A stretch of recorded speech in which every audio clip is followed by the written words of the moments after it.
मैंने मतलब हिस्टोरिकली नहीं देखा कि पाकिस्तान की टीम कभी सिर्फ दो मेन बॉलर्स के साथ किसी मैच में उतरी हो, चाहे वो वनडे हो, टेस्ट मैच में तो खैर हो ही नहीं सकता, लेकिन T20 में भी दो मेन बॉलर्स।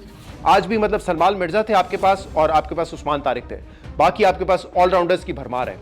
मतलब माइक हैसन ने इस टीम को बेसिकली, और ये मैं कहना चाह रहा हूँ, काफ़ी दिनों से ये दिल में मेरे बात थी, बड़ा एविडेंट हो गया है कि माइक हैसन ने इस टीम को जो है ना रेलू कट्टा टीम बना दिया है, बिट्स एंड पीसेस।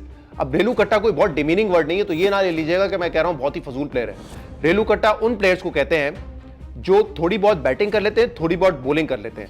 ना वो अपनी बैटिंग की वजह से सिर्फ सेलेक्ट हो सकते हैं, ना ओनली अपनी बॉलिंग की वजह से टीम में सेलेक्ट हो सकते हैं। यानी एक जेन्युइन ऑलराउंडर वो होता है जो बैटिंग की बुनियाद पर टीम में आ जाए, या बॉलिंग इतनी अच्छी करता हो सिर्फ बॉलिंग की बुनियाद पर टीम में आ जाए, यानी कि किसी एक अपने स्किल पर वो टीम में सेलेक्ट हो सकते हैं।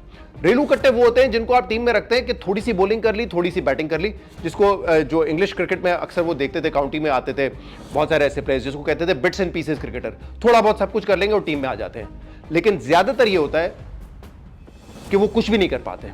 मतलब एक हाथ आपको जिता देंगे मैच बैटिंग में, एक हाथ जिता देंगे बॉलिंग में, लेकिन अगर आप उनका ट्रैक रिकॉर्ड देखेंगे, क्योंकि वो स्पेशलिस्ट नहीं होते ना बॉलिंग में ना बैटिंग में, तो वो आपको ज्यादातर मैच हरवाएंगे, खासतौर पे जो मैचेस प्रेशर में होते हैं। तो हमने इस टीम में काफी सारे रेलू कट्टे भर दिए। अब शादाब खान, क्या वो सिर्फ प्योरली अपनी बैटिंग पर सिलेक्ट हो सकते हैं टीम में, या बॉलिंग में? नहीं हो सकते।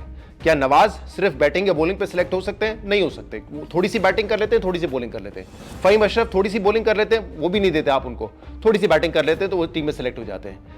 यानी कि आप सिर्फ दो स्पेशलिस्ट बॉलर्स के साथ जा रहे हैं। तो मुझे ये स्ट्रैटेजी जो है ना, ये समझ नहीं आ रही है। मतलब कम से कम ये होता है, किसी भी आप टीम का कॉम्बिनेशन उठा के देख लें कि चार तो आपके पास स्पेशलिस्ट बॉलर्स होते हैं ना, 8, 9, 10, 11 पे, एक आपके पास ऑलराउंडर होगा और एक आपके पास पार्ट टाइमर होगा, यानी कि तकरीबन 6 बॉलर्स के साथ आप आराम से T20 में जा सकते हैं। लेकिन हमें शौक हुआ है यहाँ पर कि नहीं, हम 4 ऑलराउंडर खिलाएंगे, फिर हमारा साइम भी बॉलिंग कर लेगा, फिर सलमान अली आगा खुद भी बॉलिंग कर लेंगे।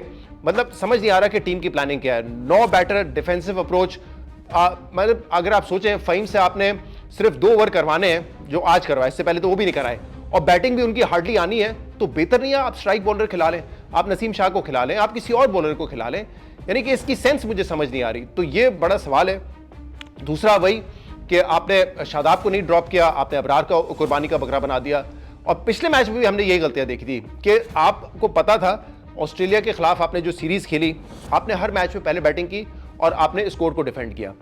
आपसे पहले मैच में हम वैसे इस वर्ल्ड कप के पहले दिन आउट हो रहे थे, अगर राना फ़हीम आकर स्कोर ना करते तो हम पहले मैच में बाहर हो रहे थे। 3 छक्के उन्होंने मार दिए सेकंड लास्ट ओवर में, यानी कि 145-50 आपसे डिफेंड नहीं होता।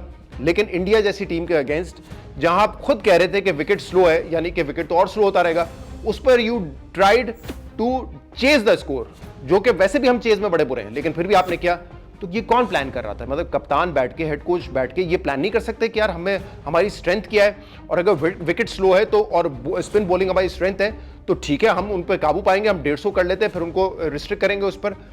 तो प्लानिंग का बड़ा फुकदान। फिर उस्मान तारिक को उस दिन भी 11वें 12वें ओवर में लेकर आए। आज नमीबिया के खिलाफ भी 11वां ओवर 12वां ओवर उनको दिया गया।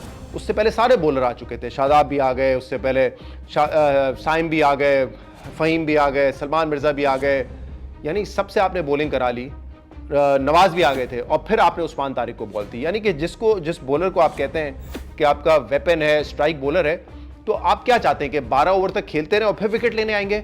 चलें, आज तो छोटी टीम थी, विकेट गिर गई उनकी, बट ये स्ट्रैटेजी क्या है? आई मीन ये समझ नहीं आ रहा कि उस्मान तारिक को 12वें ओवर तक संभाल के रखने का क्या मकसद है।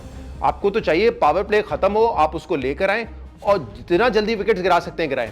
लेकिन ये क्यों कर रहे हैं? आपने आज भी जब बुरी हालत में थी नमीबिया, तो आपने शादाब से ओवर करवा लिया, आपने नवाज से ओवर करवा लिया, यानी कि समथिंग इज रॉन्ग। मुझे समझ नहीं आ रहा कि शादाब जब एक ओवर इंडिया के मैच में पिट गए तो आपने बिल्कुल ही उनको हटा दिया। यानी ऐसा लगता है कभी कभी कि आप अपने प्लेयर्स को, जो एक कोर ग्रुप है, उनको प्रोटेक्ट करने की कोशिश करते हैं कि मुश्किल कंडीशन में उनसे बॉलिंग ना कराओ। मुश्किल कंडीशन आई तो आपने शादाब को बिठा के अबरार को पिटवा दिया, ठीक है, और अबरार को ड्रॉप भी कर दिया। लेकिन जब कंडीशंस आसान होती हैं, आपको पता है ओपोनेंट आसान है, तो फिर आप अपने कोर ग्रुप को, जो ये हैं सारे प्लेयर्स, उनको आप खिलाते हैं कि आप बॉलिंग कराएं, आप विकेट लें, ताकि वो अगले मैच के सिलेक्शन के लिए पक्के हो जाएं।